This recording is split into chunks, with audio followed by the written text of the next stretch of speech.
The eviction notice crinkled in Ezra's fist. 3 days. That's all the landlord gave him. 3 days to come up with 2 months' rent or watch his nephew sleep on concrete in January. The apartment didn't feel like home anymore. It felt like a countdown. The radiator had stopped working a week ago, and frost traced patterns on the inside of the windows. Ezra could see his breath when he exhaled. Across the narrow room, 6-year-old Micah sat on the floor, knees pulled to his chest, pretending to play with a toy car that had lost 3 wheels. The boy didn't ask for food anymore. That's what broke Ezra the most. He folded the notice into smaller and smaller squares until it disappeared into his pocket. His hands shook, not from cold, from the memory that wouldn't leave him alone. The ballroom, crystal chandeliers. His mother in a dress she'd borrowed, standing in front of people who looked at her like she was dirt on their expensive shoes. An alpha woman with pearls laughed loud enough for the whole room to hear, and someone suggested his mother leave before she embarrassed herself further. Ezra had been 17, too young to stop it, old enough to remember every single face.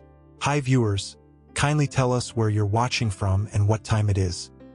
Now he was 24, and the same shame still lived in his chest. Rejected Omega, no bond, no pack, no future anyone would invest in. He'd taken Micah in when his sister died, and some days that felt like the only thing that mattered. Other days it felt like he was drowning and pulling the boy down with him. Someone knocked on the door. Ezra froze. Landlord didn't knock, he had a key. Social services didn't come at night.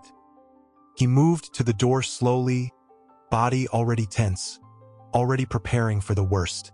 He opened it. 3 men stood in the hallway. Not men, alphas. Ezra knew the difference immediately.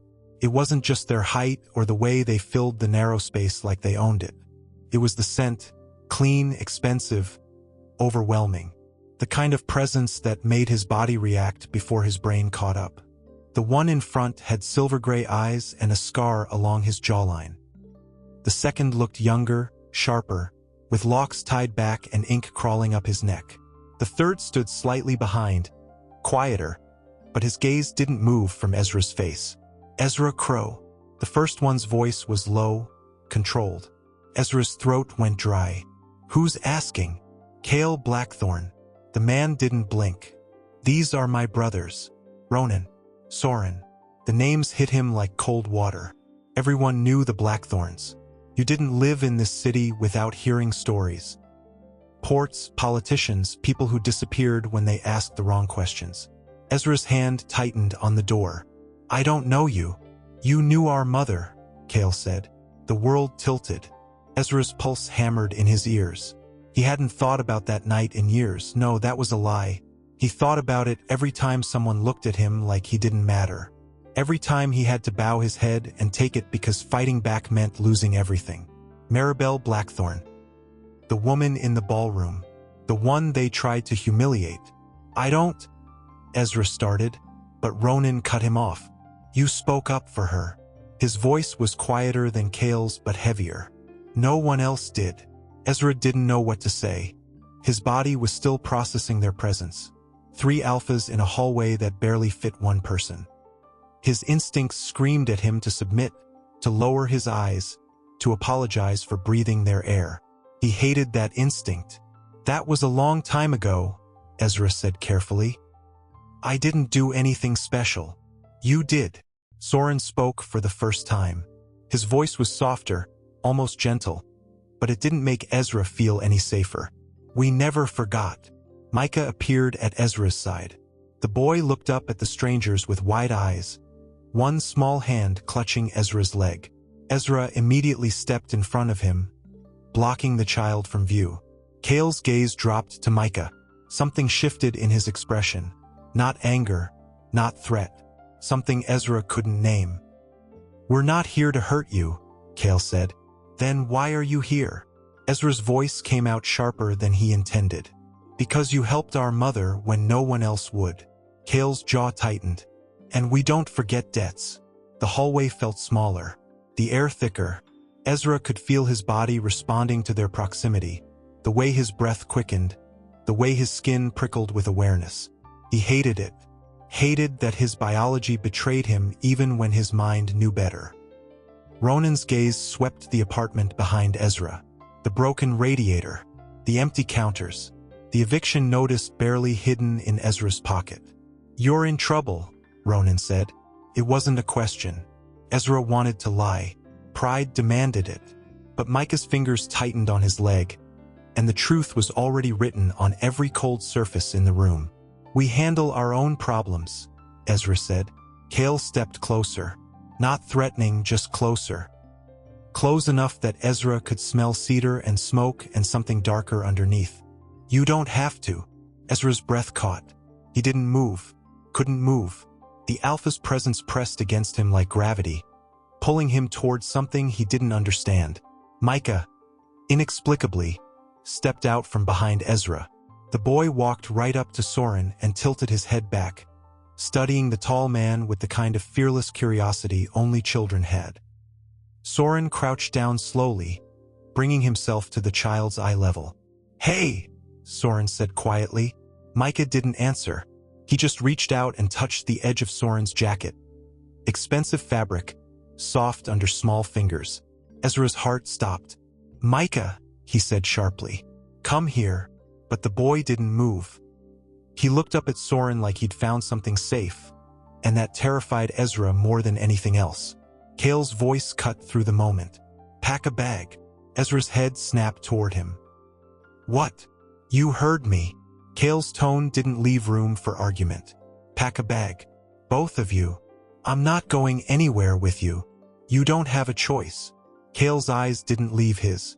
"That eviction notice in your pocket has already been handled. Your landlord won't be a problem anymore." Ezra's blood ran cold. "What did you do?" "Nothing he didn't deserve." Ronan's voice was flat. "You're coming with us. Tonight." Ezra wanted to fight. Wanted to slam the door in their faces and figure this out on his own. But Micah was still standing next to Soren, and the apartment was freezing, and 3 days wasn't enough time to fix any of this. The Blackthorns didn't leave. They stood there waiting like they had all the time in the world. And Ezra realized, with a sinking feeling in his chest, that they weren't asking. They were claiming. What would you do if the most dangerous men in the city showed up at your door and refused to leave? ***. Chapter 2. The car smelled like leather and money. Ezra sat pressed against the door. Micah buckled in beside him, while the 3 alphas filled the rest of the space. The vehicle moved through the city smoothly, no rattling, no engine noise, just the quiet hum of something that cost more than Ezra would make in 5 years.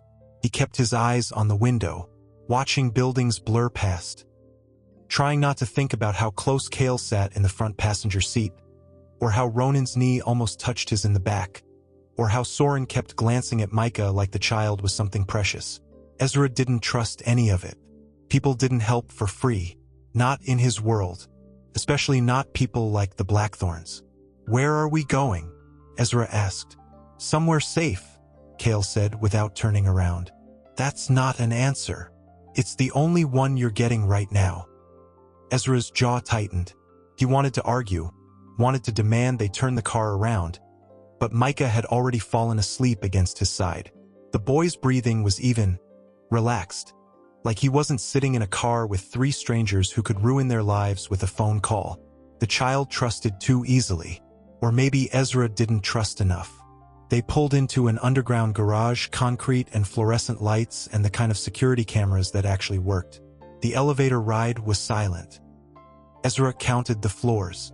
12, 13, 14. They stopped on the 22nd floor. The hallway was narrow, lined with dark wood and soft lighting that didn't belong in any building Ezra had ever lived in. Cale led the way, Ronan followed, and Soren stayed close to Ezra and Micah. Too close. Ezra could feel the Alpha's presence like heat against his back. Every time Soren moved, Ezra's body noticed. His pulse kicked up. His skin prickled. He hated it. Hated that his biology responded to dominance even when his mind screamed danger. Cale unlocked a door at the end of the hall. The apartment inside wasn't an apartment. It was a penthouse, floor-to-ceiling windows overlooking the city. Furniture that looked like it came from a magazine. A kitchen with marble counters and appliances Ezra wouldn't know how to use. Micah woke up enough to stare. "This is where we're staying?" the boy whispered. "For now," Cale said. Ezra set their bag down carefully, like touching anything might break it. "I can't afford this." "You're not paying," Ronan said. He stood near the windows, arms crossed, watching the street below. "Then what's the cost?" Ezra asked. Cale turned to face him. "There isn't one. Everyone wants something. Not from you." Ezra didn't believe that. Couldn't believe it. People like the Blackthorns didn't do charity. They did investments. And Ezra had nothing worth investing in except. His breath caught. "You want something from me?" Ezra said slowly. "You just haven't said it yet." Cale's expression didn't change. "We want you safe." "Why?" "Because you helped our mother." That was 7 years ago. One conversation. It didn't mean anything. Soren's voice came from behind him, low and steady. It meant everything. Ezra turned. The Alpha stood too close again, close enough that Ezra had to tilt his head back slightly to meet his eyes. Soren's gaze was warm, intent, like he was looking at something he'd been searching for. "You don't know me," Ezra said. "We know enough." Micah tugged on Ezra's sleeve. "I'm hungry." The statement cut through the tension like a blade. Ezra looked down at his nephew, at the boy's tired eyes and too-thin frame, and felt shame crawl up his spine. "I'll make something," Ronan said, already moving toward the kitchen. "You don't have to." "He's 6, Ronan interrupted. "He's hungry. Sit down." Ezra wanted to argue, wanted to take Micah and leave, but the boy was already following Ronan into the kitchen, curiosity overriding caution, and Ezra couldn't bring himself to drag him back into the cold. Cale gestured toward the couch. "Sit." It wasn't a request. Ezra sat. Cale remained standing, studying him with that same unreadable expression. Soren moved to the chair across from them, close enough to be present, far enough to not crowd. "You're wondering why we're doing this," Cale said. "Among other things, our mother talked about you after that night. She said you were the only person in that room who saw her as human." Ezra's chest tightened. "I just said what was true. Most people don't."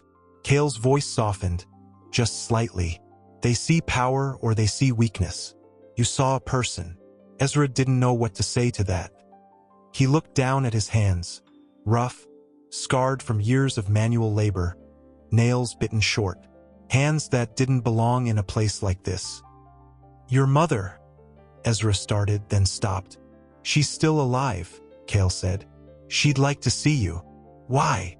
"To thank you." Ezra shook his head. "I don't need thanks. I just need to take care of Micah. Then let us help." "I don't need help from—" Ezra caught himself before he said it. "From alphas. From people who could destroy me without thinking twice." Cale's eyes narrowed. "From who?" "People I don't know. You knew us once." Soren's voice was quiet. "You just don't remember." Ezra looked at him sharply. "What are you talking about?" "That night. The ballroom. We were there. 3 boys standing next to their mother, watching her get torn apart." Soren leaned forward, elbows on his knees. "We were too young to stop it. But you weren't." The memory shifted. Ezra had focused on Maribel, on the humiliation in her eyes, the way she held herself together even as the room tried to break her. He hadn't noticed the boys standing beside her. 3 of them, young, silent, watching. "You remember now," Ronan said from the kitchen. He had Micah sitting on the counter, swinging his legs, while he made a sandwich. Ezra's throat felt tight. "You were just kids." "So were you," Cale said. "I was 17. Old enough to know better. Young enough to still care." Cale's jaw tightened. "We never forgot that." Ezra stood abruptly. The room felt too small, too warm, too full of things he didn't understand. "I need air." "Balconies through there," Soren said, nodding toward the glass doors. Ezra walked outside before anyone could stop him. The cold hit him immediately, but it was better than the heat inside. He gripped the railing and stared out at the city. Lights stretching for miles, people living lives he'd never touch. The door opened behind him. He didn't turn around. Didn't need to. He could feel Kale's presence like a shift in air pressure. "You're scared," Kale said. "I'm smart," Ezra corrected. "They're not the same thing." Ezra finally looked at him. The alpha stood a few feet away, hands in his pockets, expression unreadable in the dim light. "What do you want from me?" Ezra asked again. "Nothing you're not willing to give." "That's not an answer." Kale stepped closer, not touching, but close enough that Ezra could see the scar on his jaw more clearly, the way his breath misted in the cold air. "You think we're dangerous," Kale said. "You are, to people who hurt what's ours." Kale's voice dropped. "You're not one of them." Ezra's heart hammered. "I'm not yours." Kale didn't answer. He just looked at him, long, steady, like he was memorizing something. Then he reached out and adjusted Ezra's collar. A simple movement, practical, but his fingers brushed Ezra's neck, and the Omega's body reacted like he'd been burned. Ezra jerked back. Kale let his hand drop. "You should eat something. Get some rest." He turned and walked back inside, leaving Ezra alone with the cold and the racing of his own pulse. Inside, through the glass, Ezra could see Micah eating at the table, Ronan sitting across from him, Soren standing nearby. The boy looked happy, safe. Ezra pressed his forehead against the railing. He didn't hear the whispered conversation inside. Didn't know that Ronan had just said a name that changed everything. "He doesn't know yet," Soren said quietly. "He will," Kale replied. "Soon." What name could change everything? Drop your theories below. ***. Chapter 3. The car ride the next morning was different. Tighter, quieter, like the air itself had thickened overnight. Ezra sat in the back seat again, Micah beside him, but this time Kale drove and Soren sat in the passenger seat. Ronan had stayed behind. Something about a meeting, words exchanged in low voices that Ezra wasn't meant to hear. They didn't tell him where they were going, just that he needed to come. Ezra watched the city change through the window. Buildings got taller, cleaner, the kind of neighborhood where people didn't worry about eviction notices or whether the heat would work. They pulled into a private garage beneath a building that looked like it cost more than Ezra's entire life. The elevator was glass-walled, showing the city dropping away below them as they climbed. Micah pressed his face to the glass, eyes wide. Ezra kept his gaze straight ahead, trying not to think about how high they were going. 28th floor. The doors opened into a hallway that smelled like expensive cologne and fresh flowers. Kale led them to a door at the end, knocked twice, then opened it without waiting for an answer. Inside, a woman sat near the window, Maribel Blackthorn. Ezra recognized her immediately, even though 7 years had passed. She looked older. Silver streaked through her dark hair now, lines around her eyes, but she still held herself the same way, straight-backed, dignified, like the world could try to break her and fail every time. She stood when she saw Ezra. For a long moment, neither of them spoke. Then she smiled, and it was warm in a way that made Ezra's chest ache. "Ezra Crow," she said softly. "I was hoping they'd find you." Ezra didn't know what to say. His throat felt tight. He'd spent 7 years trying not to think about that night, trying not to remember the way she'd stood there and taken it, and now she was looking at him like he was something important. "Ma'am," he managed. "None of that." She crossed the room and took his hands in hers. Her grip was firm, grounding. "You called me Maribel once. You can do it again." Micah hid behind Ezra's leg. Maribel noticed immediately. She crouched down, bringing herself to the boy's level, and her expression softened. "And who's this?" "Micah," Ezra said. "My nephew. He's beautiful." Maribel didn't reach for the child, didn't push. She just smiled at him like he was worth her time. Micah peeked out from behind Ezra's leg. "You're pretty." Maribel laughed, and the sound filled the room like light. "Thank you, sweetheart." Kale and Soren stood near the door, watching. Ezra could feel their eyes on him, could feel the weight of whatever this was. "Sit," Maribel said, gesturing to the couch. "Please." Ezra sat. Micah climbed up beside him, still wary but curious. Maribel settled into the chair across from them, and for a moment she just looked at Ezra. Really looked, like she was seeing past the years and the walls he'd built. "I never got to thank you," she said finally. "You don't need to. I do." Her voice was firm. "What you did that night, it mattered." Ezra shook his head. "I just said what was true. Most people don't." Maribel leaned forward slightly. "They see what they want to see. Power, weakness, status. You saw me." The words hit harder than Ezra expected. He looked down at his hands, at the way his fingers twisted together. "I didn't do anything special," he said quietly. "You stood up when no one else would. That's everything." Ezra's throat burned. He wanted to argue, wanted to tell her she was wrong, but the look in her eyes stopped him. "My sons told me about your situation," Maribel said, voice gentler now. "The eviction, the cold apartment. Micah." Shame crawled up Ezra's spine. "We were handling it." "I know you were." Maribel's tone didn't change. "But you don't have to handle it alone anymore. I don't need charity. This isn't charity." Cale's voice came from near the door, low and steady. "It's repayment." Ezra looked at him sharply. "I didn't ask for anything." "You didn't have to," Soren said. Maribel raised a hand, and both her sons went quiet. She turned her attention back to Ezra, and her expression was soft but unyielding. "My sons have done a lot of things I'm not proud of," she said.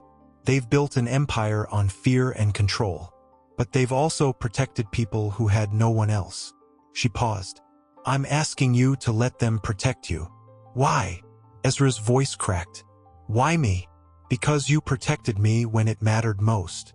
The silence that followed was heavy, thick. Ezra could hear Micah's breathing beside him, could feel the way the boy's small hand found his. "I don't understand," Ezra said. Maribel glanced at Cale, then back at Ezra. "There's something you need to know. About that night." Ezra's pulse kicked up. "What about it?" "The man who insulted me, the one who tried to have me removed from the board." Maribel's voice hardened. "His name was Victor Ashford." The name meant nothing to Ezra. "He runs a syndicate," Cale said. "Trafficking. Blackmail. He destroys people for profit." "What does that have to do with me?" Ezra asked. "He saw you that night," Soren said quietly. "He saw you defend our mother, and he doesn't forget." Ezra's blood went cold. "You're saying?" "He's been watching you," Cale finished. "For years." The room tilted. Ezra's mind raced, trying to connect pieces that didn't fit. "That doesn't make sense. I'm nobody." "You embarrassed him," Ronan said from the doorway. Ezra hadn't heard him come in. "In front of people who matter. He's been waiting for the right moment to make you pay." Ezra stood abruptly. "Then why bring me here? Why put Micah in danger?" "Because you're safer with us than you ever were alone," Cale said. His voice was calm, absolute. "Ashford won't touch you while you're under our protection. And if I leave, he'll find you." Soren's expression was grim. "He'll use Micah to control you, and when he's done, he'll make sure you disappear." Ezra's hands shook. He looked at Micah, at the boy's wide eyes, at the way he pressed closer to Ezra's side. "This is insane," Ezra whispered. "This is reality," Maribel said gently, "and I'm sorry you're caught in it. But my sons can keep you safe. If you let them." Ezra wanted to run, wanted to grab Micah and disappear into the city and never look back. But he wasn't stupid. He knew how this worked. People like Ashford didn't let go. "What do you want from me?" Ezra asked again, voice hollow. "Stay," Cale said. "Let us handle this." "And then what?" "Then you're free." Ezra laughed bitterly. "There's no such thing as free. Not in your world." "Maybe not." Soren stepped closer, and Ezra's body reacted before his mind could catch up. Pulse quickening, breath shallow. "But they're safe." And that's more than you have right now. Ezra looked at Maribel, at the woman who'd been humiliated and survived, who'd raised 3 sons into something terrifying and still looked at Ezra like he mattered. How long? Ezra asked. As long as it takes, Kale said. Ezra closed his eyes, felt Micah's hand in his, felt the weight of a choice that wasn't really a choice at all. Okay, he whispered. When he opened his eyes, all 3 alphas were watching him, and Ezra realized, with a sinking feeling in his gut, that he just stepped into something he didn't understand. Kale pulled out his phone, typed something quickly, then looked up. We need to move you again, he said. Tonight. Why? Ezra asked. Because Ashford just made his first move. What did Ashford do? Comment your predictions. **. Chapter 4. The first time Ezra saw blood on marble, he was 17. The memory slammed into him now, triggered by the scent of expensive cologne and the sound of crystal clinking against glass. He stood in the hallway outside Kale's office, Micah asleep in the bedroom down the hall, while the Blackthorn brothers argued in low, controlled voices. But Ezra wasn't listening to them.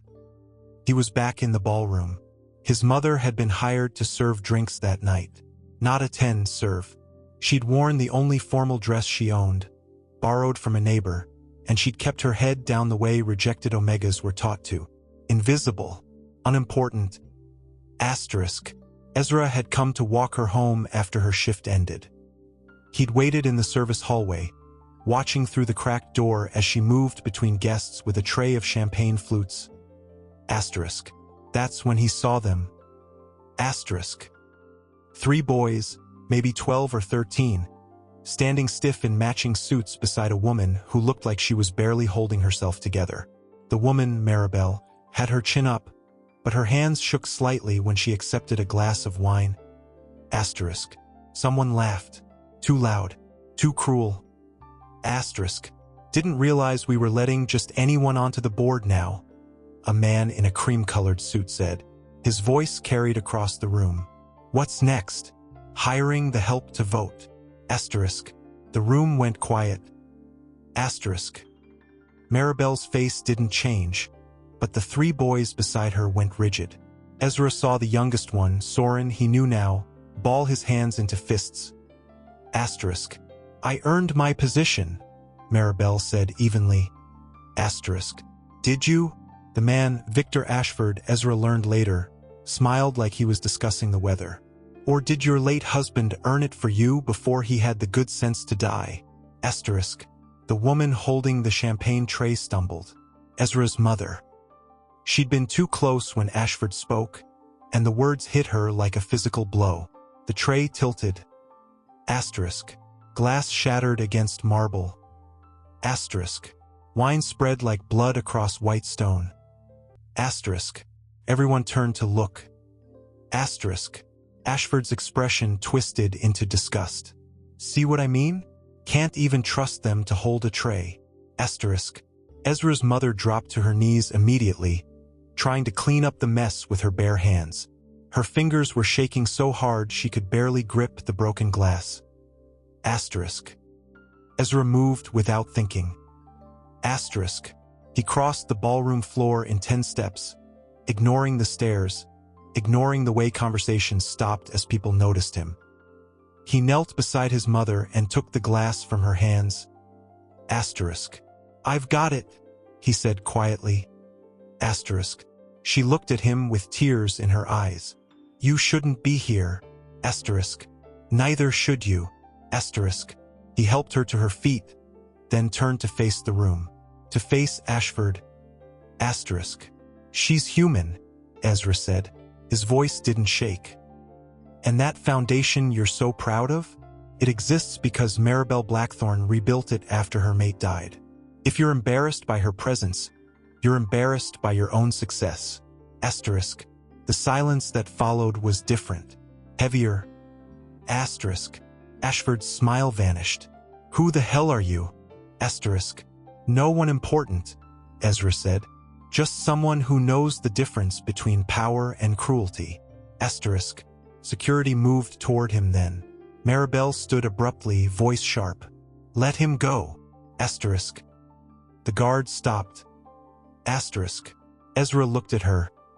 Really looked. And saw something break in her expression. Gratitude. Recognition. Shame that she needed a stranger to defend her. Asterisk. He nodded once, then took his mother's hand and left. Asterisk. The three boys watched him go. Asterisk. And they never forgot. Asterisk. Ezra. Kale's voice pulled him back to the present. Ezra blinked, disoriented, and found all three brothers staring at him from the office doorway. You okay? Soren asked. Ezra's hands were shaking. He shoved them into his pockets. Fine. You're not, Ronan said flatly. You looked like you were about to pass out. I was just... Ezra stopped, took a breath. Remembering. Kale's expression shifted. The ballroom. It wasn't a question. Ezra nodded. Kale stepped closer, and Ezra's body reacted immediately. Pulse jumping, breath catching. He hated it. Hated that 7 years later, he still couldn't control the way alphas affected him. What did you remember? Kale asked quietly. My mother, Ezra said. She was there, serving drinks. The silence that followed was suffocating. The woman who dropped the tray, Soren said slowly. That was your mother? Ezra looked at him. You remember? We remember everything about that night. Ronan leaned against the wall, arms crossed. We didn't know she was your mother. Would it have mattered? Ezra's voice came out sharper than he intended. Yes, Kale said simply. Ezra didn't know how to respond to that. Ashford humiliated her, Ezra said finally, in front of everyone. And when she tried to clean up the mess, he made it worse. His throat tightened. She cried the whole way home, said she'd never be able to show her face in this city again. Where is she now? Soren asked gently. Dead. The word tasted like ash. 2 years after that night. Heart attack. Doctor said it was stress. The brothers exchanged looks that Ezra couldn't read. Ashford killed her, Kale said quietly. It was a heart attack. Ashford killed her, Kale repeated, voice harder now. Maybe not with his hands, but he destroyed her reputation, her dignity, her will to keep fighting. That's murder. Ezra's chest felt tight. He wanted to argue, but he couldn't, because deep down he'd always known the truth. You defended our mother, Ronan said, but you were really defending yours. Ezra looked down at his hands. I was defending both of them. Soren crossed the space between them slowly, giving Ezra time to move away. When he didn't, Soren reached out and touched his shoulder. Just his shoulder, nothing more. The contact sent heat through Ezra's entire body. We should have stopped it, Soren said quietly. We should have stood up for her. For both of them. You were 12, Ezra said. Old enough to know right from wrong. Soren's hand dropped, but the warmth lingered. We've spent the last 7 years making sure no one else gets humiliated like that. By becoming the thing everyone's afraid of? Ezra asked. Yes. The honesty startled him. Kale moved closer, and now Ezra was surrounded. Not trapped, but enclosed.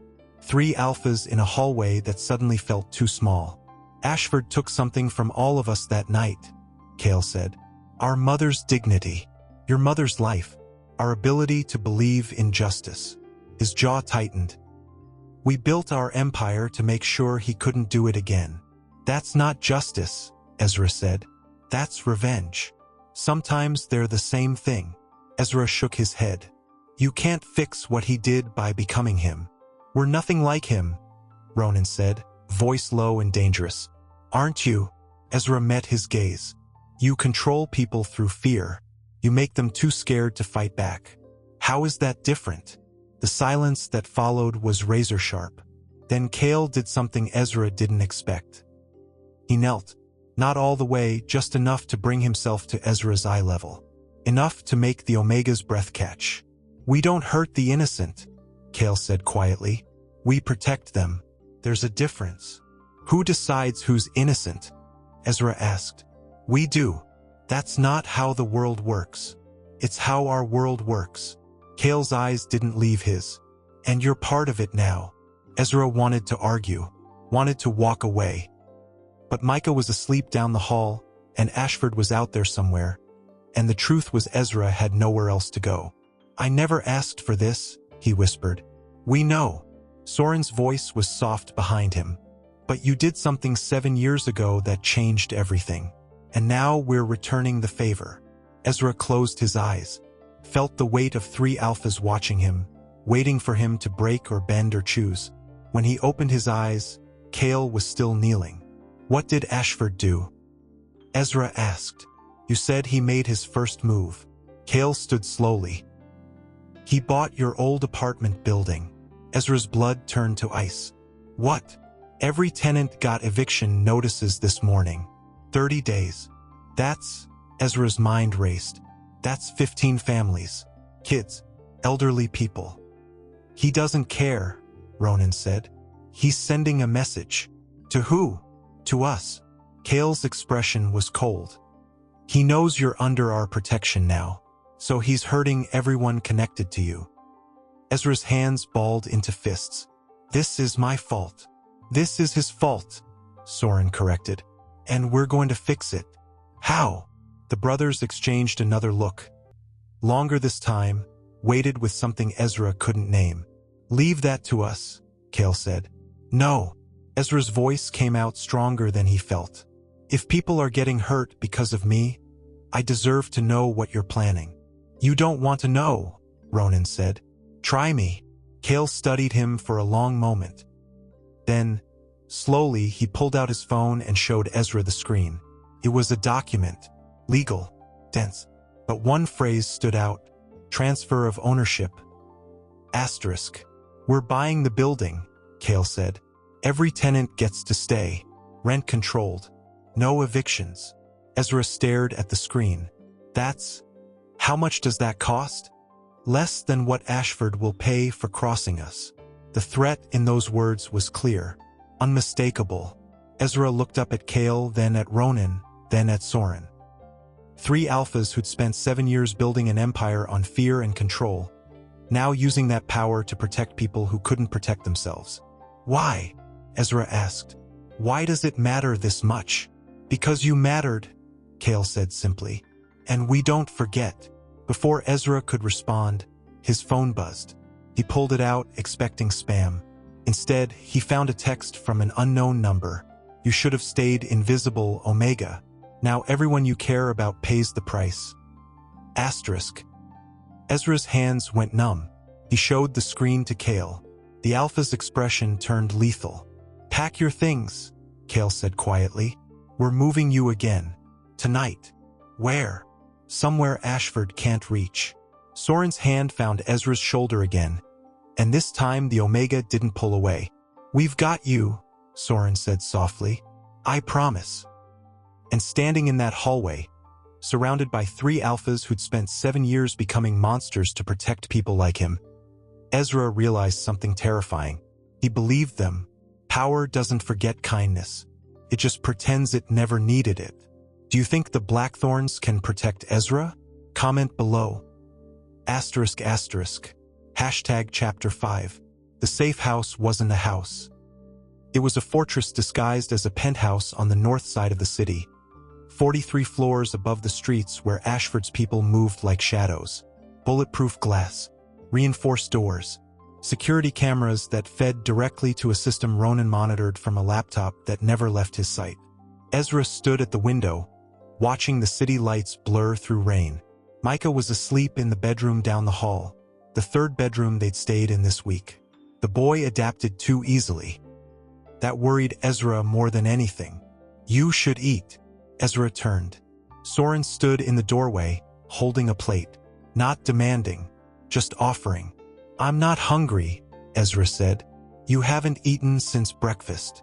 I said I'm not hungry. Soren crossed the room anyway, set the plate on the table near the window, then stepped back. Giving space. Always giving space, even when Ezra's body screamed for the opposite. Kale's on the phone with the legal team, Soren said. The building transfer went through. Everyone keeps their apartments. Ezra's throat tightened. That's thank you. Don't thank us yet. Soren's expression was grim. Ashford's not done. What else can he do? Plenty. Soren moved to the window, standing close enough that Ezra could feel his warmth but not close enough to touch. He's been spreading rumors, saying you seduced our mother, that you manipulated her into helping you. Ezra's stomach turned. That's insane. Doesn't matter. People believe what they want to believe. Soren's jaw tightened.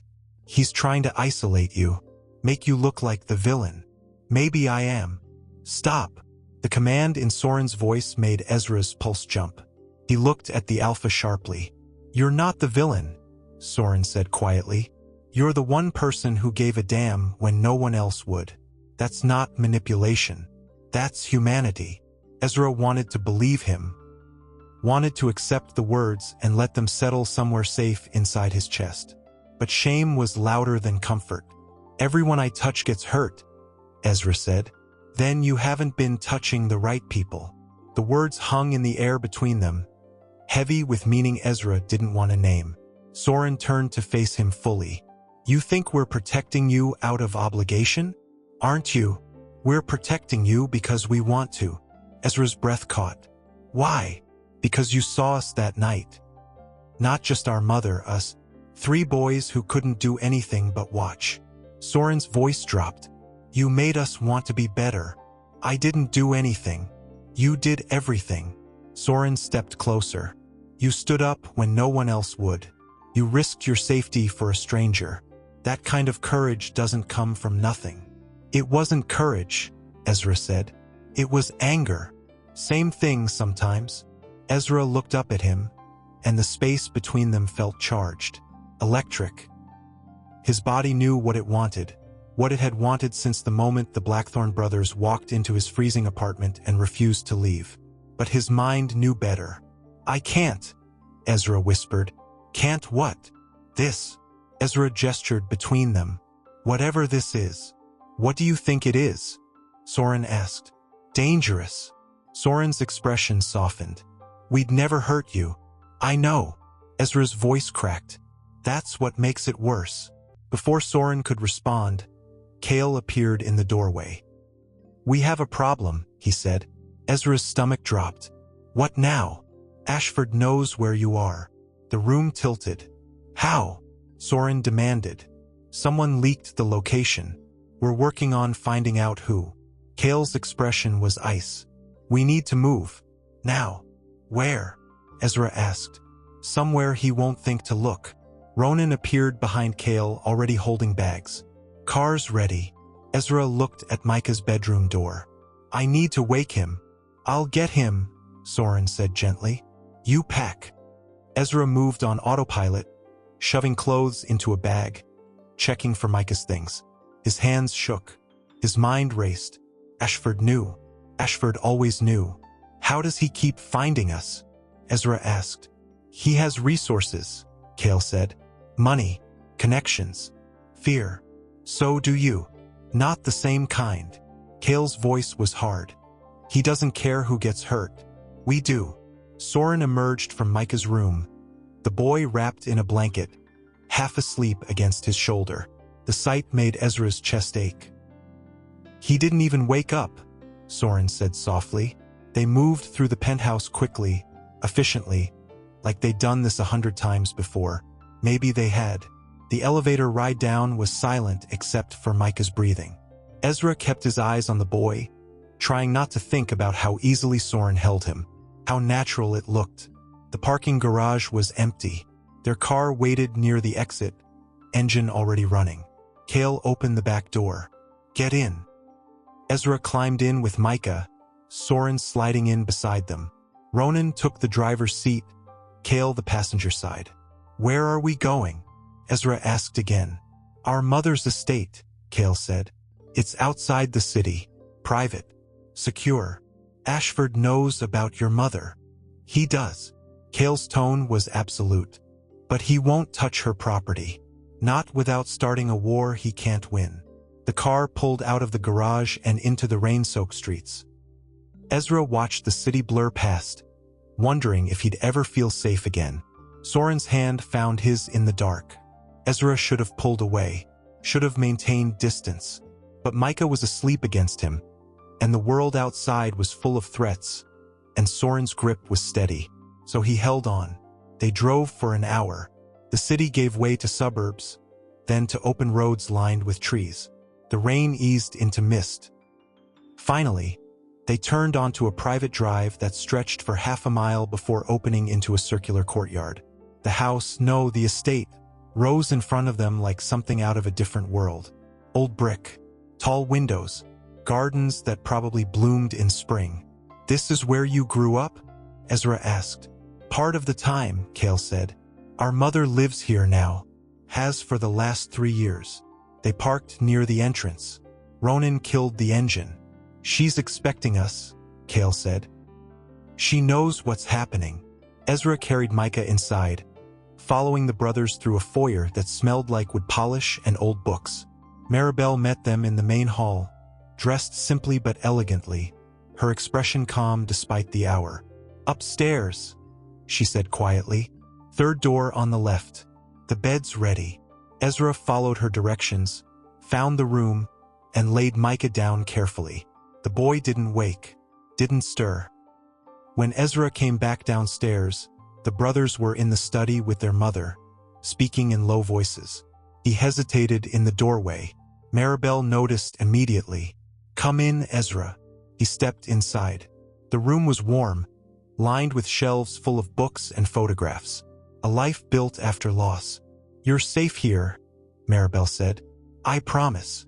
"For how long?" Ezra asked. "As long as it takes." Cale stood near the fireplace, arms crossed. "Ashford's moving faster than we expected. He's not just targeting you anymore. He's going after anyone connected to us." "Then I should leave," Ezra said, "before more people get hurt." "No." Ronan's voice was sharp. "That's exactly what he wants." "He wants me isolated," Ezra said. "Alone. If I leave, he'll find you within a day and kill you," Soren interrupted. "We're not letting that happen." Ezra looked at Maribel. "You shouldn't be involved in this." "I've been involved since the moment my sons decided to build their empire," she said calmly. "Ashford has been a threat for years. You're just the excuse he's been waiting for." "Then what's the plan?" Ezra asked. The brothers exchanged looks. "We end this," Cale said. "Permanently." "How?" "By giving him what he wants." Ezra's blood ran cold. "You're not giving him me. We're giving him the illusion of you." Cale's expression was lethal. "And when he takes the bait, we take him down." "That's insane." "It's strategic." Ezra shook his head. "Someone's going to get killed." "Yes," Ronan said flatly. "Him." Maribel raised a hand. "Enough. Not tonight." She turned to Ezra. "You need rest. We all do. This conversation can wait until morning." Ezra wanted to argue, wanted to demand answers, but exhaustion was pulling at him, and Micah was upstairs, and he couldn't think clearly anymore. "Okay," he whispered. Soren guided him upstairs, not touching, but close, always close. "Get some sleep," Soren said at the bedroom door. "We'll keep watch." "You don't have to." "We want to." Ezra looked at him, at the alpha who'd held Micah like he was precious, who'd held Ezra's hand in the dark without asking for anything in return. "Thank you," Ezra said quietly. Soren's expression softened. "We're not letting him hurt you, I promise." He turned to leave, but Ezra's voice stopped him. "Soren." The alpha looked back. "Why does this matter so much to you?" Ezra asked. "Really?" Soren was quiet for a long moment.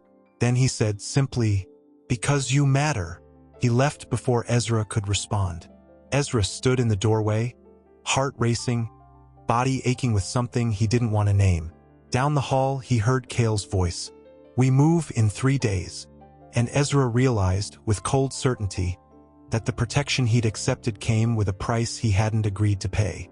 What is Cale planning? Drop your theories below, and tell us if you think Ezra should trust them.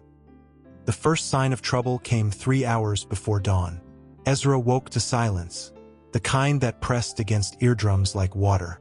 Micah slept beside him, breathing steady, but something felt wrong. He sat up slowly. The hallway outside was dark. No light under the door. No sound of movement. Ezra slipped out of bed and crossed to the window. The ground stretched out below, shrouded in pre-dawn gray. Nothing moved. No guards. No cars. Too quiet. He opened the door. Soren stood in the hallway, phone pressed to his ear, expression carved from stone. When he saw Ezra, he lowered the device. "Get dressed," Soren said quietly. "We're leaving in 10 minutes. What happened?" "Ashford's people hit one of our warehouses. Killed 2 guards. Soren's jaw tightened. "It's a distraction. He's moving on something bigger." Ezra's pulse spiked. "Here? We don't know yet." Soren stepped closer. "But we're not taking chances." Footsteps echoed from downstairs. Kale's voice, sharp with command. Ronan answering, the sound of weapons being checked. "Wake Micah," Soren said. "Pack light. We move fast." Ezra nodded and turned back into the room. His hands shook as he dressed Micah, whispering reassurances the boy was too sleepy to understand. Downstairs, Maribel stood in the foyer wearing a coat, her face calm but her eyes sharp. "The cars are ready," she said. "You'll go with my sons. I'll follow separately." "You should come with us," Ezra said. "I have people to protect here." Maribel's tone left no room for argument. "Ashford wants you, not me. Splitting up makes sense." Kale appeared, tactical vest over his shirt, gun holstered at his side. "We're taking the north route. Ronan's driving. Soren, you're on Ezra." "Got it," Soren said. They moved through the house like soldiers. Efficient, silent, lethal. Ezra followed with Micah in his arms, trying not to think about the guards who died tonight. Trying not to imagine what Ashford would do if he got his hands on them. The car was black, bulletproof, engine already running. Ronan sat behind the wheel, eyes scanning the perimeter through night vision monitors. Ezra climbed into the back with Micah. Soren slid in beside him, close enough that their shoulders touched. Kale took the passenger seat. "Move!" The car lurched forward, gravel crunching under tires. They sped down the drive, headlights cutting through fog. "Where are we going?" Ezra asked. "Somewhere Ashford's never heard of," Kale said without turning around. "That's not an answer. It's the only one you're getting until we're clear." Ezra bit back frustration. His body was hyper-aware of Soren's presence. Heat radiating through clothes, breath steady and controlled. The Alpha's hand rested on the seat between them, close enough to touch. Micah stirred. "Uncle Ezra? I'm here." "Baby," Ezra whispered. "Go back to sleep. Are we safe?" The question gutted him. "Yes," Ezra lied. Soren's hand moved, just slightly, until his fingers brushed Ezra's. Not holding, just touching, grounding. Ezra didn't pull away. They drove for 30 minutes before Ronan spoke. "We've got a tail." Kale's posture shifted. "How many?" "2 vehicles. Black SUVs. No plates. Ashford's people. Has to be." Ezra's stomach dropped. "What do we do?" "Lose them," Kale said calmly. Ronan's hands tightened on the wheel. The car accelerated, engine growling. Trees blurred past. The road twisted through hills, narrow and unforgiving. Behind them, headlights appeared. Then more. "They're gaining," Ronan said. "How far to the safe house?" Kale asked. 20 miles. Maybe less if I push it." "Push it." The car surged forward. Ezra wrapped his arms around Micah, shielding the boy's body with his own. Soren shifted closer, one arm bracing against the seat in front of them, creating a barrier between Ezra and the door. Gunfire cracked through the night. Micah screamed. "Stay down." Soren's voice was steel. His body curved over both of them, protecting. More gunfire. Glass shattered, not their car, but somewhere behind them. Ronan swerved hard, tires squealing, and Ezra's stomach lurched. "Ronan!" Kale barked. "I got it." Another turn. Sharper. The car fishtailed. Corrected. One of the SUVs behind them wasn't as lucky. Ezra heard the crash, metal screaming against metal.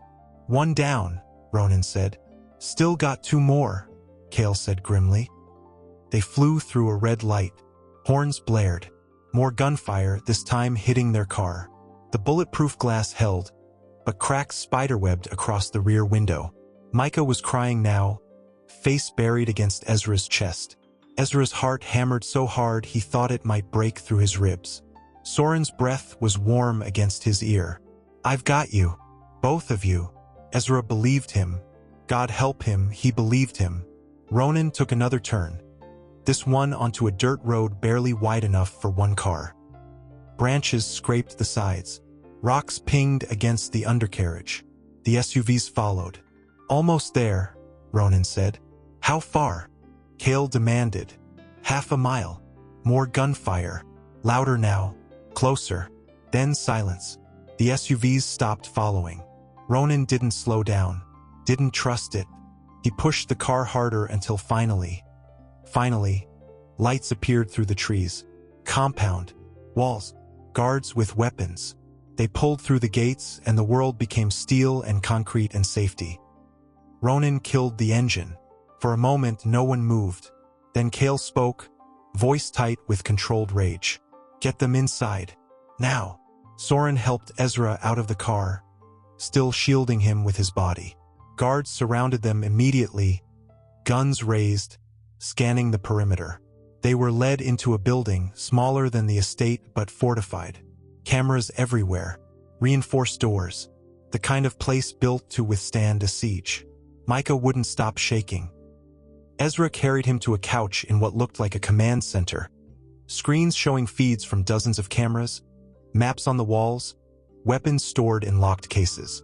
"Why did they stop?" Ezra asked, voice hollow.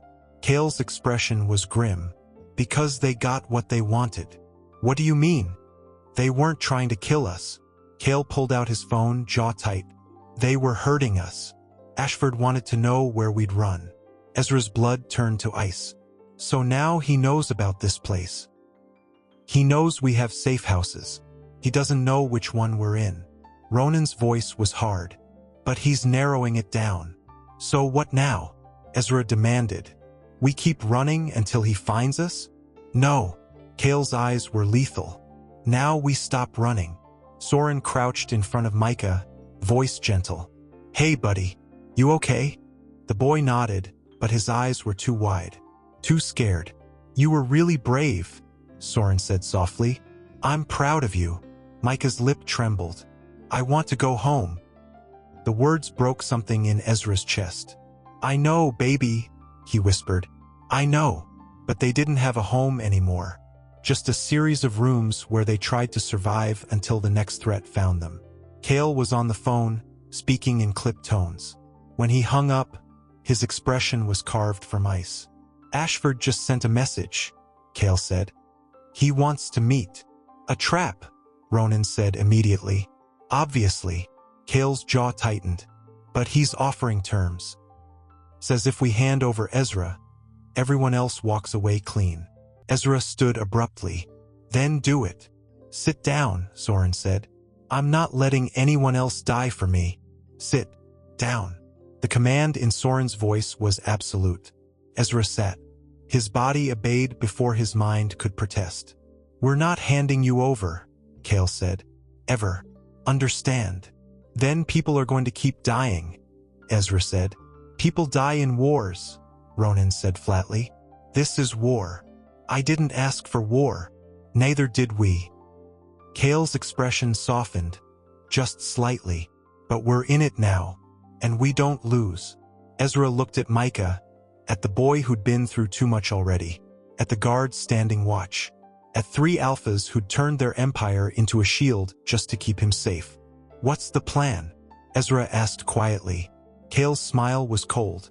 "We give him what he wants, just not the way he expects." "Should the Blackthorns trust Ashford's offer? What do you think they're planning? Drop your thoughts below." The plan was simple. Too simple. Ezra stood in the command center while Kale outlined it. using a decoy, setting a trap, drawing Ashford out into the open. Every word made Ezra's stomach twist tighter. "You're using me as bait," Ezra said. "We're using the idea of you," Kale corrected. "You'll be nowhere near the exchange point. What if he figures it out?" "He won't." Ronan's voice was absolute. "We've done this before." "Done what?" "Set traps for people who want me dead. Set traps for people who think they're smarter than us." Ronan's expression was grim. "Ashford's arrogant. He'll take the bait." Ezra looked at Soren, who'd been quiet through the entire briefing. The Alpha stood near the window, arms crossed, jaw tight. "You don't agree with this," Ezra said. Soren's gaze flicked to him. "I don't like putting you in any position where Ashford thinks he's won." "I won't be there," Ezra said. "Doesn't matter. He'll think he's close to getting you." "That's enough to make me nervous." Kale stepped forward. "Soren stays with you, here, while Ronan and I handle the exchange." "And your mother?"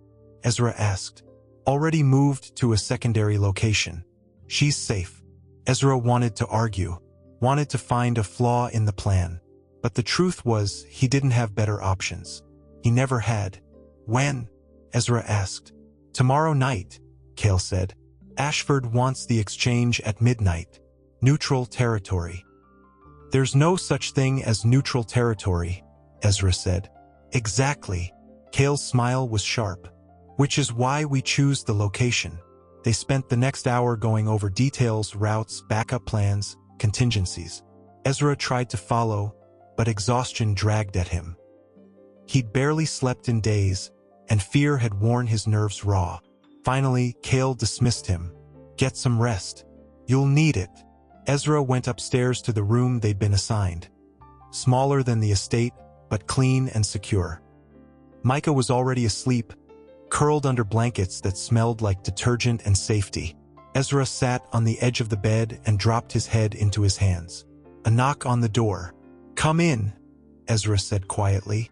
Soren entered, closing the door behind him. He didn't speak immediately, just stood there, watching Ezra with an expression that made the Omega's chest ache. "You should be resting too," Ezra said. "Can't." Soren moved closer. "Not until I know you're okay." "I'm fine." "You're not." Ezra looked up at him. "What do you want me to say? That I'm terrified? That I hate this? That every time I close my eyes I see Micah getting hurt because of me? I want you to stop blaming yourself," Soren said quietly. "How can I?" Ezra's voice cracked. "People are dying. Your guards. Innocent people in my old building. All because I couldn't keep my mouth shut 7 years ago. You did the right thing 7 years ago." "Did I?" Ezra laughed bitterly. "Because it doesn't feel right. It feels like I painted a target on everyone I care about." Soren knelt in front of him, the same way Kale had days ago, bringing himself to Ezra's level, making himself vulnerable. "You gave my mother her dignity back," Soren said. "You gave us a reason to be better than what we were becoming. That's not nothing. It's not worth people dying." "Maybe not." Soren's hand reached out, hesitated, then touched Ezra's face. Gentle, careful, like he was holding something breakable. "But it's worth protecting." Ezra's breath caught. The touch sent heat through his entire body, waking instincts he'd spent years suppressing. "You can't keep protecting me forever," Ezra whispered. "Watch me." The words hung between them, heavy with promise and danger and something Ezra didn't want to name. He should pull away, should maintain distance, should remember that alphas like Soren didn't keep omegas like him. They used them and discarded them when convenient. But Soren's hand was warm against his skin, and his eyes held nothing but sincerity, and Ezra was so tired of being afraid. "Why?" Ezra asked. "Why does this matter so much to you?" Soren was quiet for a long moment. Then he said, voice low, "Because the first time I saw you, you were defending someone who couldn't defend themselves. And I thought that's what strength looks like. Not power, not fear, just the courage to stand up when everyone else sits down." Ezra's throat burned. "I'm not strong. You're the strongest person I know." Soren's thumb brushed across Ezra's cheekbone. You've survived things that would have broken most people. You're raising a child alone. You put yourself between danger and innocence without hesitation. His voice dropped. That's not weakness. That's everything. Ezra wanted to believe him, wanted to let the words sink in and heal places that had been broken for too long. I'm scared, Ezra admitted.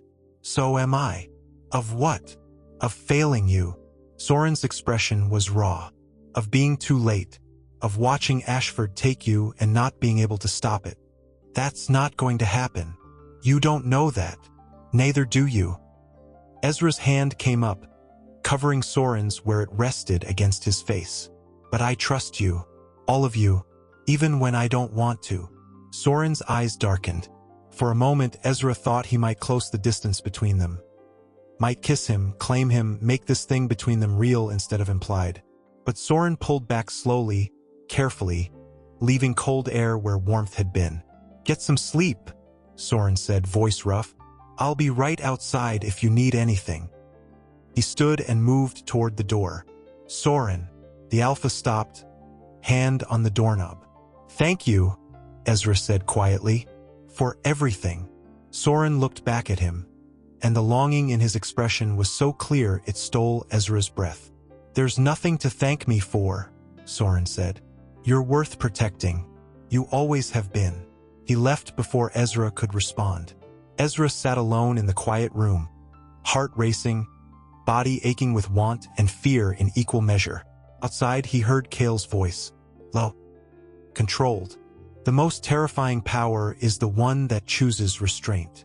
Ezra didn't know who he was talking to, didn't know if the words were meant for him or for someone else. But he understood the truth beneath them. The Blackthorns could destroy Ashford, could burn his empire to ash and salt the earth where it stood. But they were choosing a different path, quieter one, a path that protected instead of obliterated. And that choice, that restraint, was the most dangerous thing about them. Ezra lay down beside Micah, listening to the boy's breathing, and tried to believe that tomorrow would bring safety instead of more loss. He almost succeeded. Power without cruelty is the rarest dominance. Do you think Ashford will fall for the trap? Comment your predictions. The exchange point was an abandoned factory on the edge of the city. Broken windows, rusted machinery, the kind of place where violence happened and no one asked questions. Ezra watched the live feed from the command center, heart in his throat. Kale and Ronan stood in the center of the factory floor, flanked by 6 guards. A figure walked toward them from the shadows. Average height, expensive suit, the kind of face that smiled while ordering executions. Victor Ashford. That's him, Ezra whispered. Soren stood beside him, arms crossed, eyes locked on the screen. That's him. On screen, Ashford stopped 10 feet from Kale. His voice crackled through the speaker. Where's the Omega? Safe, Kale said calmly. That wasn't the deal. The deal was we'd discuss terms. We're discussing. Ashford's smile was cold. You know what I want. You want revenge for being embarrassed 7 years ago by someone with more integrity than you'll ever have. Kale's tone didn't change. That's not happening. Then people keep dying. Ashford spread his hands. Your choice. No. Ronan's voice cut through. Your choice. You can walk away now. Disappear. We'll let you. Let me? Ashford laughed. You think you're in a position to let me do anything? We've dismantled 3 of your operations in the last 48 hours, Kale said. Frozen your accounts. Exposed your trafficking routes to federal investigators. His smile was lethal. You're already finished. You just don't know it yet. Ashford's expression shifted just slightly, uncertainty flickering beneath arrogance. You're bluffing, he said. Am I? Kale pulled out his phone, tapped something, then turned the screen toward Ashford. Even through the grainy feed, Ezra saw the color drain from Ashford's face. How? We've been planning this for 7 years, Ronan said quietly. Since the night you humiliated our mother. Since the night you destroyed Ezra's mother. You thought we forgot. His voice dropped. We never forget. Ashford stepped back. His guards moved forward, hands on weapons. Easy, Kale said. This doesn't have to get messy. You've already made it messy, Ashford spat. You think destroying my business means you've won? I can rebuild. Not from prison, Ronan said. You have no proof. We have everything. Kale's voice was ice. Financial records, testimony from people you've trafficked, video evidence of murders you ordered. He paused. Including the 2 guards you killed last night. Ashford's jaw tightened. You can't prove I ordered that. We don't have to. Kale stepped closer. The FBI already has warrants. They're waiting for my signal. Then why haven't you given it? Because I wanted you to understand something first. Kale's expression was carved from stone. The Omega you've been hunting? He's worth more than your entire empire. He's worth more than your revenge. And you'll never touch him. You think you can protect him forever? Ashford's voice rose. I have people everywhere. Connections you can't imagine. One way or another, The factory lights went out. On screen, chaos erupted. Gunfire, shouting, bodies moving in darkness. What's happening? Ezra demanded. Stay here, Soren ordered, already moving toward the door. Soren, I said stay here. The command in his voice was absolute. Soren disappeared into the hallway. Ezra heard more shouting, the sound of vehicles, the sharp crack of weapons firing. On screen, the emergency lights flickered on. Kale and Ronan were surrounded. Ashford was gone. Vanished like he'd never been there. Ezra's hands shook. This was wrong. The plan was falling apart. The door burst open. Ezra spun, expecting Soren. Instead, he found himself staring down the barrel of a gun. The man holding it smiled. Mr. Ashford sends his regards. Ezra's mind went blank. His body froze. Every survival instinct screamed at him to move, but his muscles wouldn't obey. The man stepped closer. You're coming with me. No. The voice came from the doorway. Soren stood there, gun raised, expression lethal. Put it down, the intruder said, pressing his weapon against Ezra's temple. Can't do that, Soren said calmly. Then the Omega dies. Then so do you. Soren's finger didn't move from the trigger. Your choice. For 3 seconds, no one breathed. Then movement. Fast. Brutal. Soren fired. The intruder dropped, gun clattering to the floor. Blood pooled beneath him. Ezra stumbled backward, legs giving out. Soren caught him before he hit the ground. I've got you, Soren said, voice steady despite the violence. You're okay. Micah. Safe. He's locked in the panic room. No one's getting to him. Ezra's body shook so hard his teeth chattered. How did he get in? Inside help. Soren's jaw tightened. Someone leaked our location. We're dealing with it. Dealing with it how? You don't want to know. More footsteps. Kale and Ronan appeared, weapons drawn, scanning for threats. Clear, Ronan said. For now, Kale corrected. He looked at Ezra. You hurt. Ezra shook his head. His voice wouldn't work. Ashford's gone, Ronan said. Slipped out during the blackout. But we got his second in command, Kale said. And the FBI's moving in on his other locations as we speak. His expression was grim. It's over. It doesn't feel over, Ezra managed. It will.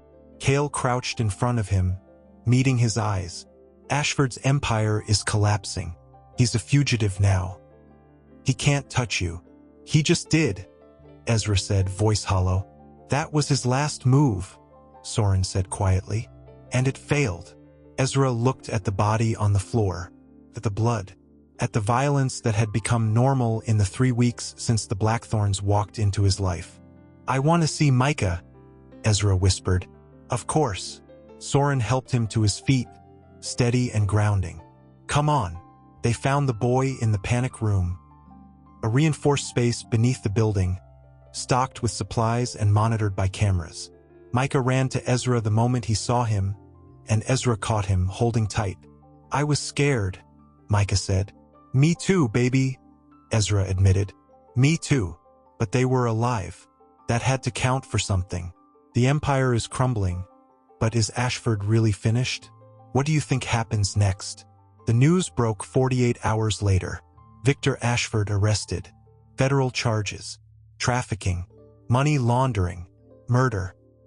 Ezra watched the report from the safe house, Micah asleep against his side, and tried to feel relief. It didn't come. "You're safe now," Maribel said gently. She'd arrived that morning, elegant as always, expression soft with understanding. "Am I?" Ezra asked.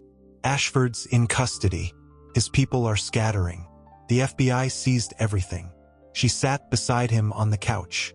"It's over. It doesn't feel over. It will. In time." Ezra looked at her.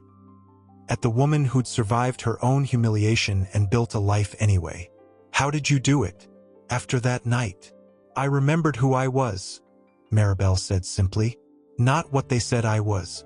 Who I actually was. A mother. A survivor.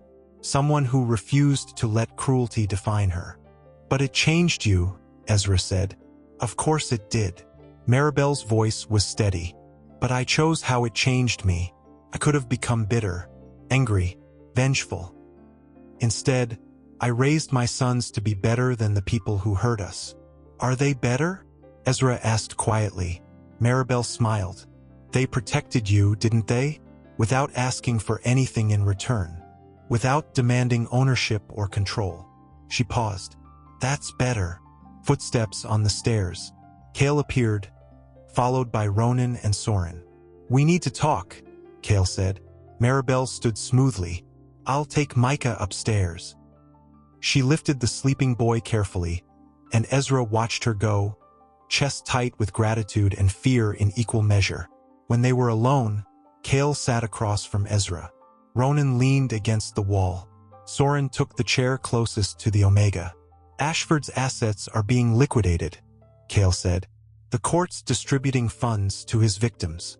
"That's good," Ezra said carefully. "It is." Kale's expression softened. "Your old building is part of that distribution. The tenants are being compensated. Rent forgiven for 6 months." Ezra's throat burned. "Thank you." "Don't thank us yet." Ronan's voice was quiet. "There's something else." Ezra's stomach dropped. "What?" "Your mother's medical bills," Soren said gently. "The ones that came after the ballroom. The stress-related treatments, the hospital visits." He paused. Ashford's company owned the debt collection agency that harassed her. The world tilted. Ezra couldn't breathe. He knew. Kale's voice was hard. "He targeted her specifically, made sure she couldn't recover. He killed her," Ezra whispered. "Yes." The word hung in the air like smoke. Ezra stood abruptly, hands shaking, vision blurring. 7 years. 7 years of thinking his mother died from bad luck and worse health. 7 years of carrying guilt that maybe if he'd kept his mouth shut, she'd still be alive. "He took everything from me," Ezra said. "And now he's lost everything," Ronan said. "That's justice. That's not enough." Ezra's voice cracked. "It's not. She's still gone. My mother's still dead. Micah still lost his mother. Nothing changes." Soren crossed the room slowly. "You're right. Nothing changes the past." "Then what's the point?" Ezra demanded. "What was any of this for?" "So it doesn't happen to anyone else," Soren said quietly. "So the next person Ashford targets has protection. So the next Omega who stands up doesn't have to lose everything." Ezra wanted to argue, wanted to rage. But exhaustion dragged at him, and grief sat heavy in his chest. "I want to go home," he whispered. "Where's home?" Kale asked gently.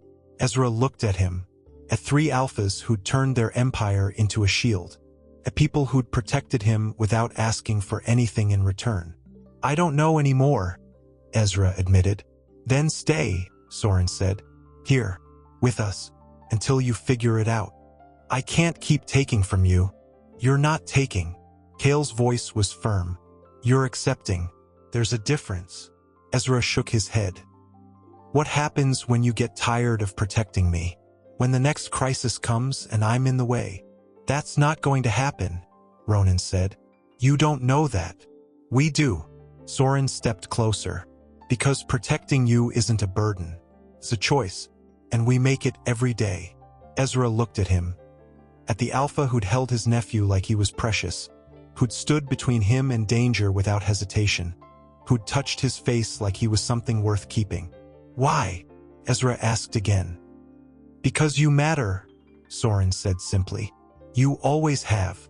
The words settled into Ezra's chest, warm and terrifying and real. I don't know how to trust this, Ezra whispered. Then don't, Kale said. Not yet. Just stay. Give us time to prove it. Ezra closed his eyes, felt the weight of 3 alphas watching him, waiting for him to choose. And for the first time in 7 years, he chose to believe. Okay, Ezra said quietly. I'll stay. Healing doesn't erase the past, but it builds a future. Do you think Ezra made the right choice? Let us know below. 3 months later, Ezra stood in the kitchen of the Blackthorn estate, watching Micah play in the garden through the window. The boy laughed, a sound that had been rare when they first arrived and was becoming common now. Soren was out there with him, teaching him to kick a soccer ball, patient and gentle in ways that made Ezra's chest ache. He's good with him, Maribel said, appearing beside Ezra with tea. He is, Ezra admitted. They all are. Maribel's smile was knowing. With both of you. Ezra took the mug, warmth spreading through his hands. I don't know what we're doing. Does it matter? Shouldn't it? Not yet. Maribel's tone was gentle. Right now, you're healing. You're safe. Micah's happy. That's enough. But eventually, you'll figure out what comes next, Maribel interrupted. But you don't have to do it today. Ezra watched Soren lift Micah onto his shoulders, the boy shrieking with delight, his heart twisted with something between fear and hope. The door opened. Kale and Ronan entered, bringing cold air and the smell of winter. Ashford's sentencing is tomorrow, Kale said without preamble. Ezra turned. Do I need to be there? Only if you want to be, Ezra considered. 3 months ago, he would have said yes. Would have needed to see Ashford broken the way he'd broken so many others. Now, he wasn't sure it mattered. I don't think so, Ezra said quietly. I don't need to see him to know it's over. It is over, Ronan confirmed. His entire network's dismantled. People he trafficked are being relocated, compensated. The system actually worked for once. Because you made it work, Ezra said. We had motivation, Kale said, eyes steady on Ezra. The weight of that statement settled between them. Unspoken but clear. Outside, Micah's laughter rang through the garden. I should go help, Ezra said, moving toward the door. Soren's voice stopped him. Wait, Ezra turned. The alpha stood in the doorway, Micah still on his shoulders, expression serious. Can we talk? Soren asked. All of us. Ezra's pulse kicked up. Okay. They gathered in the study, the same room where Ezra had first heard the truth about Ashford's vendetta. Now it felt different, less like a war room, more like home. Kale spoke first. You've been here 3 months. I know, Ezra said carefully. And you're welcome to stay as long as you want, Ronan added. That's not a question. Then what is? Ezra asked. Soren set Micah down gently. Go find Grandma Maribel. Okay? The boy nodded and ran off, leaving the 4 of them alone. We need to know what you want, Soren said quietly. Ezra's throat tightened. What do you mean? Do you want to rebuild your own life? Find your own place? We'll help however you need. Kale's voice was steady. Or do you want something else? Like what? Like staying, Ronan said. Permanently. The word hung in the air. With you? Ezra asked. With us, Soren corrected. All of us. Ezra's heart hammered. I don't understand.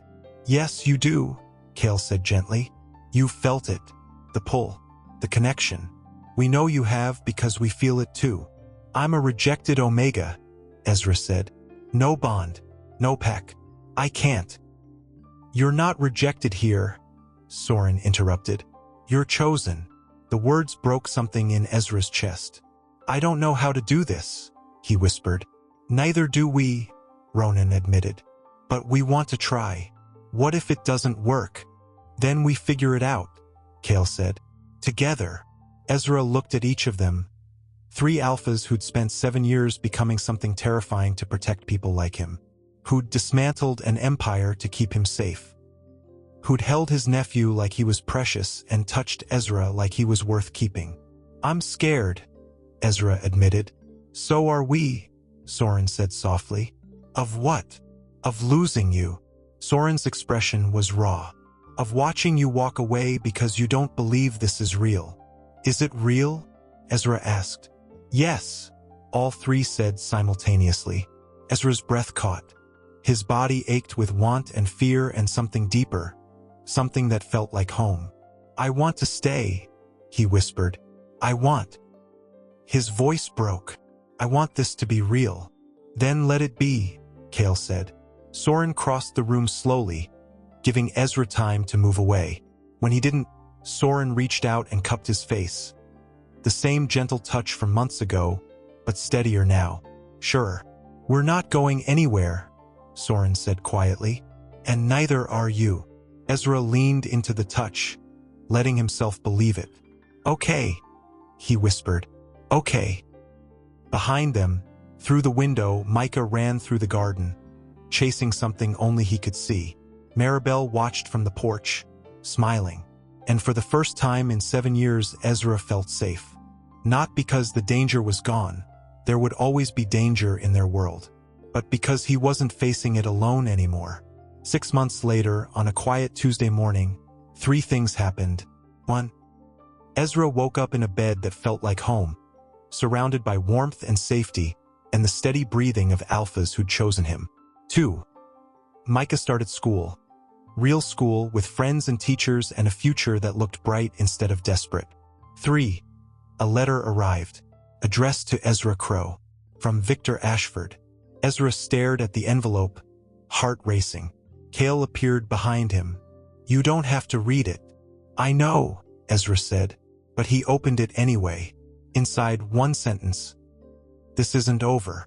Ezra's hands didn't shake. His pulse didn't spike. Because standing behind him were 3 alphas who'd proven, over and over, that empty threats meant nothing. He crumpled the letter and threw it away. "It is over," Ezra said quietly. "For him." Kale's hand found his shoulder. "And for us?" Ezra turned, meeting his gaze. "For us, it's just beginning." Outside, the sun rose over the estate. Micah's laughter echoed through the halls. Maribel hummed in the kitchen. And Ezra finally let himself believe in tomorrow. But in the shadows of a maximum security prison, Victor Ashford smiled. Because men like him never stopped playing the game. They just changed the rules. This wasn't the end. It was the moment before everything changed. The end.